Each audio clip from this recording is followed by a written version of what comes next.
எல்லோருக்கும் வணக்கம்.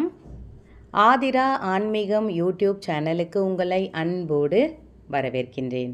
நல்லதை நினைப்போம், நல்லதே நடக்கும்னு சொல்லி இந்த பதிவை நான் ஆரம்பிக்கிறேன். பதிவுக்குள்ளே போகிறதுக்கு முன்னாடி நம்ம சேனலை இது வரைக்கும் சப்ஸ்கிரைப் பண்ணலைன்னா மறக்காமல் சப்ஸ்கிரைப் பண்ணி வச்சுக்கோங்க. மார்கழி மாதத்தில் ஆரம்பியுங்கள். இரவு உறங்க போகும் முன் இதை வாயில் போட்டுக்கொள்ளுங்கள். சுக்கிர திசை, சுக்கிரன் ஆதிக்கம் அதிகம் இருக்கும். இந்த தானம் உங்கள் குடும்பத்தை செல்வ நிலைக்கு உயர்த்தும் அப்படின்னு தலைப்பு போட்டிருக்க இல்லைங்களா? அது என்னன்னு பார்க்கலாம்.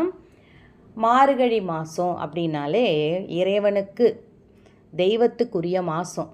எந்த தெய்வத்தை வேணாலும் வணங்கலாங்க. முடிஞ்ச அளவுக்கு நான் ஒரு விஷயம் உங்களுக்கு சொல்கிறேன், அது உங்களால் கடைப்பிடிங்க. ஒரு நாள் நீங்கள் அதை கடைப்பிடிச்சா கூட போதும். என்னென்னா 108 வளம், எந்த கோவிலாக வேணாலும் இருக்கட்டும், 108 சுற்று உங்களால் முடிஞ்ச அளவுக்கு இந்த மார்கழி மாதத்தில் சுற்றிடுங்க. நீங்கள் என்ன விஷயம் நினச்சாலும் அது நடக்கும். கோவிலுக்கு போகிறத ஒரு கடமையாக செய்யுங்க. எப்படி நம்ம ஒரு விசேஷத்துக்கு போகிறோம், இல்லை ஒரு கல்யாணத்துக்கு போகணும், இல்லை ஒரு கடைங்களுக்கு போகிறோம், ஒரு நல்லா சந்தோஷமாக இருக்கணும்னு நினச்சிட்டு போகிறோமோ அதே மாதிரி கோவிலுக்கு போகிறது. வெள்ளிக்கிழமையா இன்றைக்கி கோவிலுக்கு போகணும், செவ்வாய்க்கிழமையா இன்றைக்கி கோவிலுக்கு போகணும். இன்றைக்கி பாருங்களேன், செவ்வாய்க்கிழமை இன்றைக்கி. இந்த செவ்வாய்க்கிழமை இன்றைக்கி துர்கை அம்மனுக்கு போயிட்டு எப்பேற்பட்ட தடைகளாக இருந்தாலும் உடைத்தெருவாள் அந்த துர்காதேவி. அதுலேயும் விஷ்ணு துர்கைன்னு இருப்பாங்க இல்லைங்களா? அந்த விஷ்ணு துர்கைக்கு போய் நீங்கள் எலுமிச்சம்பழம் தீபம் போடும் பொழுது நீங்கள் என்ன நினச்சாலும் நடக்குங்க. என்ன கேட்டாலும் கிடைக்கும். 1 கோடி கேட்டால் கூட கொடுப்பாங்க அந்த விஷ்ணு துர்கை என்பவங்க. அதே மாதிரி இன்றைக்கி ராகு காலத்தில் எலுமிச்சம்பழம் தீபம் போட முடியாதவங்க சாதாரண விளக்கு தீபம் போட்டு வாங்க. போய் ஒரு கற்பூரம் ஏற்றி வச்சுட்டு வாங்க. செவ்வரளி மாலை வாங்கி சாத்திட்டு வாங்க. நீங்கள் என்ன கேட்டாலும் கொடுப்பாள். அதுவும் செவ்வாய்க்கிழமையில் முருகனுக்கு உகந்த நாள்.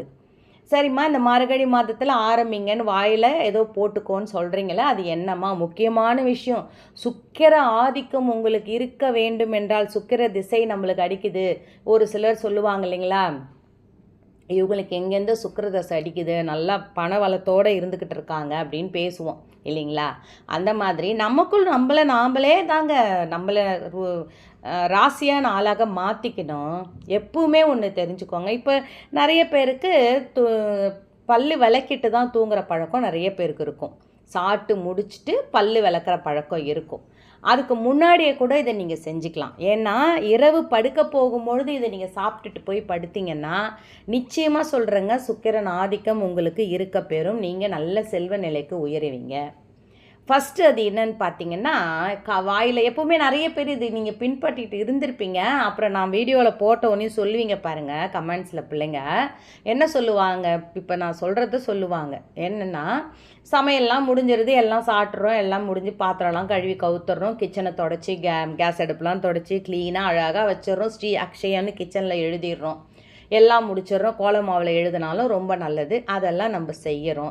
செஞ்சு முடிச்சுட்டு நீங்கள் ப்ரெஷ் பண்ணுறவங்களா இருந்தால் ஃபஸ்ட் ப்ரெஷ்ஷை பண்ணிவிடுங்க. இல்லை வாயில் நான் சொன்னதை போட்டுக்கிட்டு அதுக்கப்புறம் ப்ரெஷ் பண்ணுங்கள். என்னென்னா ஒரு கட்டி வெல்லம், அந்த ஒரு கட்டி வெல்லமாகப்பட்டது நீங்கள் சுக்கிரனை நினச்சிக்கிட்டு வாயில் போட்டுக்கணும்.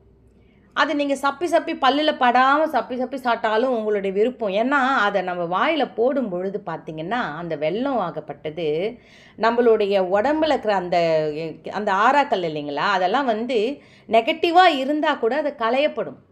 இல்லை நான் வெல்லம் வாங்கி வைக்கிற பழக்கம் இல்லைம்மானா சர்க்கரை இருக்குதா, சர்க்கரை கொஞ்சோண்டு எடுத்து வாயில் போட்டுக்கோங்க, போட்டுக்கிட்டு படுங்க.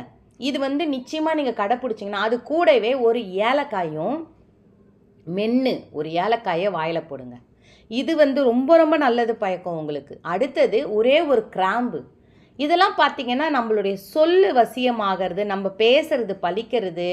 ஏதாவது நம்ம சும்மா சொன்னால் கூட அது பழிச்சிடும் ஒரு சில விஷயங்களில். நல்லா நீங்கள் கவனித்து பாருங்கள். இதெல்லாம் நீங்கள் செய்யும் பொழுது ஆமாம்மா எனக்கு நல்லது நடந்துச்சுமா நீங்கள் கமெண்ட்ஸில் போடுவீங்க பாருங்கள் கண்டிப்பாக.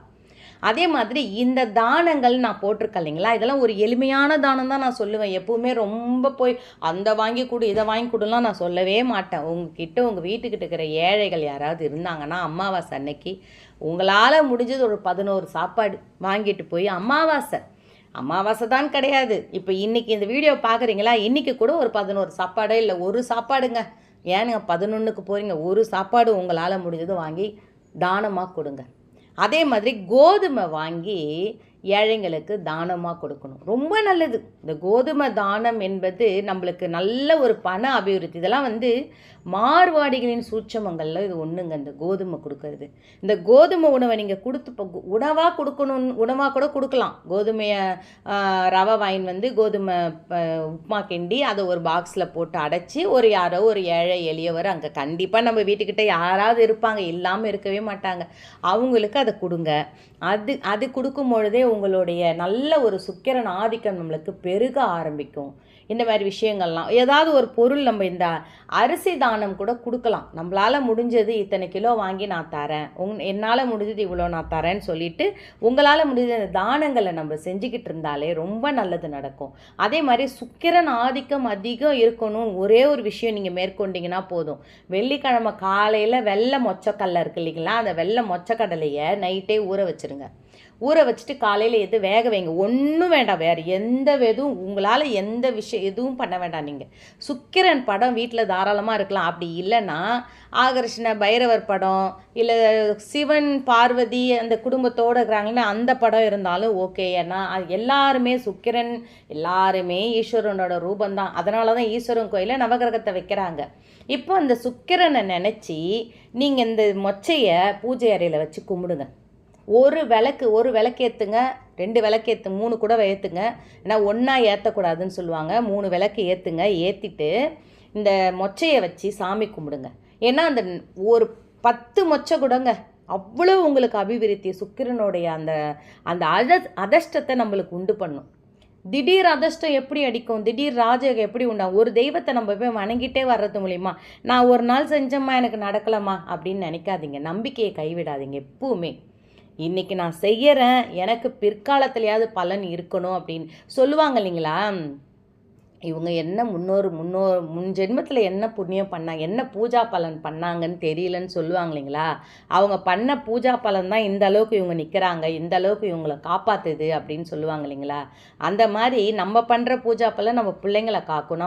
நம்ம குடும்பமே செல்வ செழிப்போடு இருக்கும்.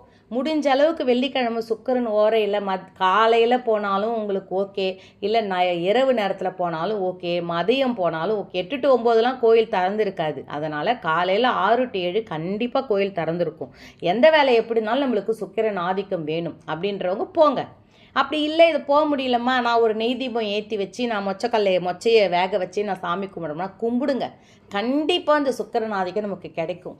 நம்ம வீட்டுக்கிட்ட இருக்கிற கோவிலுக்கு போங்க, பக்கத்தில் இருக்கிற கோவில். ஒரு சிலர் என்ன பண்ணுவாங்கன்னா பக்கத்திலே இருப்பார் கோவில், அந்த கோவிலெல்லாம் விட்டுருவாங்க, போக மாட்டாங்க, அந்த கோவிலுக்கெல்லாம் போகவே மாட்டாங்க. ஆனால் தூரமாக டூரு, ஏதாவது ஒரு டூர் போகிறேன்ற பேரில் தூரமாக ஒரு கோயிலுக்கு போயிட்டு நீங்கள் அதுக்காக நான் தப்புன்னு சொல்ல மாட்டேன். நீங்கள் போகிறது தூரமாக இருக்கிற கோயிலுக்கு போயிட்டு வர்றதெல்லாம் டூரு, அந்த மாதிரி நான் தப்பாக சொல்ல மாட்டேன். அந்த மாதிரி போய் கும்பிடுங்க, நான் வேணான்னு சொல்லலை. ஆனால் பக்கத்தில் இருக்கிற கோவிலை உங்களால் முடிஞ்ச அளவுக்கு என்னென்ன செய்ய முடியுமோ அதை செய்யுங்க, கைங்கரியம். இதை நீங்கள் செய்யுங்க. கண்டிப்பாக நம்ம குடும்பம் செல்வ செழிப்போடு நோய் நொடி இல்லாமல் நல்ல மேல் நோக்கி செல்லும். இது வெற்றி நிச்சயம். வாழ்க வளத்துடன் சொல்லி இந்த பதிவு நான் நிறைவு செய்கிறேன். இன்னொரு பதிவோடு உங்களை நான் மீட் பண்ணுறேன்.